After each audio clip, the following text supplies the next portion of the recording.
എന്തൊരു നീറ്റമ്മ, അല്ലെങ്കിൽ തന്നെ ഇപ്പൊ എന്ത് കാര്യമുണ്ട് അവിടെ നിങ്ങോട്ടേക്ക് ചാടിക്കറി വരാനായിട്ട്? അമ്മയെ കാണാൻ കൊതിയായിട്ടാണമ്മ.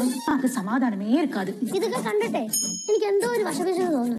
ഹലോ കൈസ്, അങ്ങനെ നമ്മുടെ ഉപ്പും മുളകും പുതിയ പ്രമോല് നമ്മുടെ ഗൗരിയമ്മായി തിരികെ വരുവാട്ടോ. ഭയങ്കര പനിയും ജലദോഷവും ഒട്ടും സുഖമില്ലാതെ ആട്ടോ നമ്മുടെ അമ്മായി വന്നിരിക്കുന്നേ. അപ്പൊ നമ്മുടെ ശിവാനി ചോദിക്കുന്നുണ്ട്, അമ്മായിക്ക് എന്നാത്തിന്റെ കേടായിരുന്നു ഇപ്പൊ ഇങ്ങോട്ട് കെട്ടിയെഴുന്നള്ളി വരാൻ എന്ന് ചോദിക്കുക. അപ്പൊ നമ്മുടെ ഗൗരിയമ്മായി പറയുന്നുണ്ട്, എനിക്ക് അമ്മയെ കാണാൻ തോന്നി, അതാ ഞാൻ വന്നേ എന്ന് പറയുന്നുണ്ട്. ആ പറച്ചില് തന്നെ എന്തോ ഒരു ദുരുദ്ദേശമുണ്ട് അല്ലെ പ്രേക്ഷകരെ. അതിനുശേഷം ഉണ്ടല്ലോ നമ്മുടെ ഭവാനിയമ്മയാണെങ്കിലും നമ്മുടെ ഗൗരീനെ കുറെ നാളുകൾക്ക് ശേഷം കണ്ടത് കാരണം ഈ പാടില്ലാത്തത് കൊണ്ട് തന്നെ ആവി പിടിപ്പിക്കുന്നു, അത് ചെയ്യിക്കുന്നു, ഇത് ചെയ്യിക്കുന്നു, ഓരോരോ മരുന്നുകൾ കൊടുക്കുന്നു. അപ്പൊ നമ്മുടെ കനകാന്റി പറയുന്നുണ്ട്, ഓ അമ്മയ്ക്കിനി ഗൗരി സുഖം പ്രാപിക്കുന്നത് വരെ ഒരു ഇതും ഉണ്ടാവില്ല, അമ്മയ്ക്ക് ഭയങ്കര ടെൻഷൻ ആയിരിക്കും എന്നൊക്കെ പറയുന്നുണ്ടേ.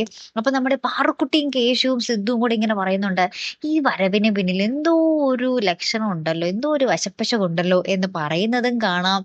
നമ്മുടെ ഗൗരിയമ്മായി അമ്മ എന്നും പറഞ്ഞ് എന്തോ കാര്യം പറയുന്നുണ്ടേ. ഇനി അവിടെ എന്തൊക്കെ പൊട്ടിത്തെറിയായിരിക്കും, എന്ത് സാധിക്കാൻ വേണ്ടിയായിരിക്കും നമ്മുടെ ഗൗരിയമ്മായി അവിടെ വന്നിട്ടുണ്ടാവുക അല്ലെ പ്രേക്ഷകർ. എന്തായാലും എപ്പിസോഡിൽ ലച്ചുമില്ല കേട്ടോ കൂട്ടുകാരെ, അത് ഭയങ്കര ഒരു മിസ്സിങ് പോലെ തോന്നുന്നുണ്ടേ. കാത്തിരിക്കാട്ടോ, അപ്പൊ അടുത്തൊരു വീഡിയോയുമായി വരുന്നത് വരയ്ക്കും ഗുഡ് ബൈ.